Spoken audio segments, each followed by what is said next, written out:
ان نعمتوں میں ایک بہت عظیم الشان نعمت جس میں ہمارا کوئی ہمسر نہیں ہے، ہمارا کوئی مثل نہیں ہے، ہماری کوئی ٹکر کا نہیں ہے، ہمارے کوئی رتبے کا نہیں ہے، وہ نعمت یہ ہے کہ حضرت محمد صلی اللہ علیہ وسلم کا اللہ تعالیٰ نے ہمیں امتی بنایا۔ اللہ اکبر، کتنی بڑی نعمت ہے۔ کسی کا کسی دنیا دار سے تعلق ہو جائے تو وہ فخر سے بتاتا ہے کہ اللہ کا شکر ہے، کبھی کبھی DIG صاحب کا فون بھی آ جاتا ہے، اللہ کا شکر ہے وہاڑی کے DC صاحب سے بھی ہمارے رابطے ہیں، اور کسی کا پرائم منسٹر سے ہو جائے اور کسی کا چیف منسٹر سے ہو جائے، کسی کا گورنر سے ہو جائے، اس کے تو پاؤں ہی نہیں ٹکتے زمین پہ، وہ تو کپڑوں سے ہی باہر نکلنا چاہتا ہے۔ لیکن کیا کہنے اس کے جس کو اللہ نے حضرت محمد مصطفیٰ احمد مجتبیٰ سرکار دو عالم وجہ کائنات رسالت مآب ساری کائنات میں سب سے افضل ذات گرامی سے جس کو نسبت عطا فرمائی ہو، بتائیے اس کے کیا کہنے، وہ کتنا خوش نصیب ہے۔ حضور اکرم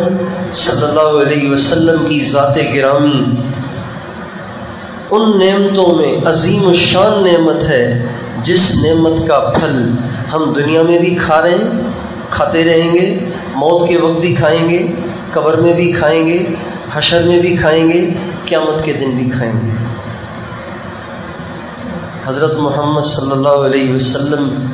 کا امتی ہونے کی نسبت جسے حاصل ہے وہ بے سہارا نہیں ہے، وہ بے سہارا نہیں ہے، وہ بے سہارا نہیں ہے، وہ بے سہارا نہیں ہے،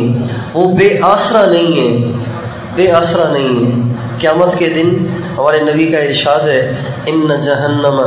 لتقرب یوم القیامہ لہا زفیر و شہیق۔ حدیث پاک میں ارشاد ہے کہ کل قیامت کے دن جب محشر کا میدان قائم ہوگا تو اللہ تعالیٰ فرمائیں گے جہنم کو حاضر کیا جائے، جہنم کو حاضر کیا جائے۔ وَأُزْلِفَتِ الْجَنَّةُ لِلْمُتَّقِينَ وَبُرِّزَتِ الْجَحِيمُ لِلْغَاوِينَ۔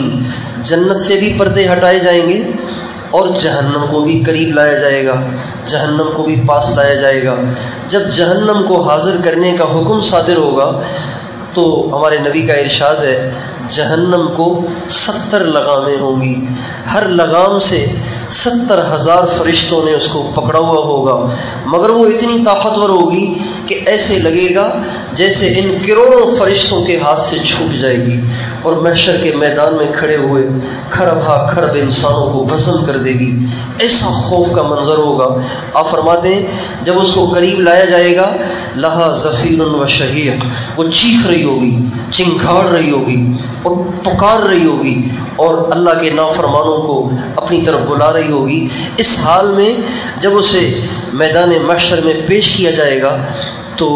جب وہ اللہ کے سامنے آئے گی تو زور سے ایک چیخ مارے گی۔ جب وہ چیخ مارے گی تو ہمارے نبی کا ارشاد ہے، حدیث پاک میں بتایا گیا ہے کہ لم یبق نبی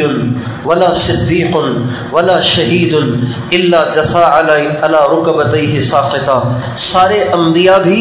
سارے اولیاء بھی، سارے صدیقین بھی، سارے شہداء بھی، یہ سب کے سب گھٹنوں کے بل زمین پر گر جائیں گے۔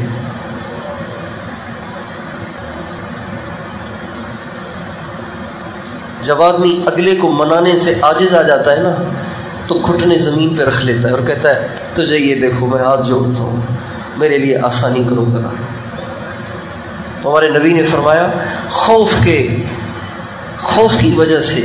گھبراہٹ کی وجہ سے، پریشانی کی وجہ سے انبیاء بھی گھٹنوں کے بل گر جائیں گے، صدیقین بھی گھٹنوں کے بل گر جائیں گے، اور شہداء بھی جنہوں نے اپنی گردنیں اللہ کے نام پہ کٹائیں، اپنی بیویوں کو بیوہ کیا، اپنے بچوں کو یتیم کیا، وہ بھی گھٹنوں کے بل زمین پہ گر جائیں گے اور کہیں گے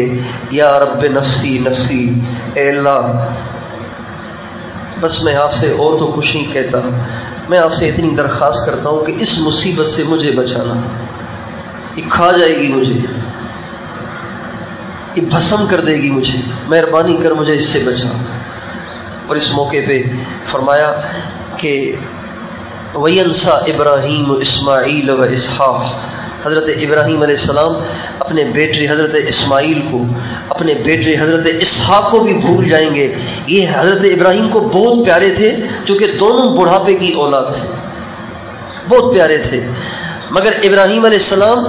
اپنے ان پیارے بچوں کو بھی بھول جائیں گے، اور حضرت عیسیٰ علیہ السلام اپنی ماں مریم کو بھی بھول جائیں گے، اور ہر طرف بس یہی ایک جملہ ہوگا، یہی ایک کلمہ ہوگا جو ہر ایک ہی زبان پر ہوگا، اے اللہ میں کچھ نہیں چاہتا، بس اس مصیبت سے میری جان بچا۔ لیکن پورے محشر کے میدان میں ایک ہستی ایسی ہوگی جس کا سر سجدے میں ہوگا، اور وہ رو رہے ہوں گے، اور وہ بہت رو رہے ہوں گے، اور وہ کہہ رہے ہوں گے یا رب امتی امتی، اے اللہ میں اپنی ذات کا سوال نہیں کر رہا، اپنے اہل بیت اور صحابہ کا سوال نہیں کر رہا، میرا سوال تو اپنی ساری امت کے لیے ہے، جو چاہے کتنا گرا پڑا گناہ گار ہے، اے اللہ آج میرے اس گناہ گار امتی کو اس مصیبت سے بچا۔ اب بتائیے اس امت کا کوئی سا امتی چاہے گناہ گار کیوں نہ ہو بے آسرا ہے؟ آپ سے پوچھتا ہوں، بے آسرا ہے، بے سہارا ہے؟ جس امتی کا سفارشی محمد مصطفیٰ ہو، احمد مشتبہ ہو، اللہ کا حبیب ہو، وجہ کائنات ہو، رسالت مآب ہو، اسے کیا ٹینشن ہے؟ پھر اسے کیا پریشانی ہے؟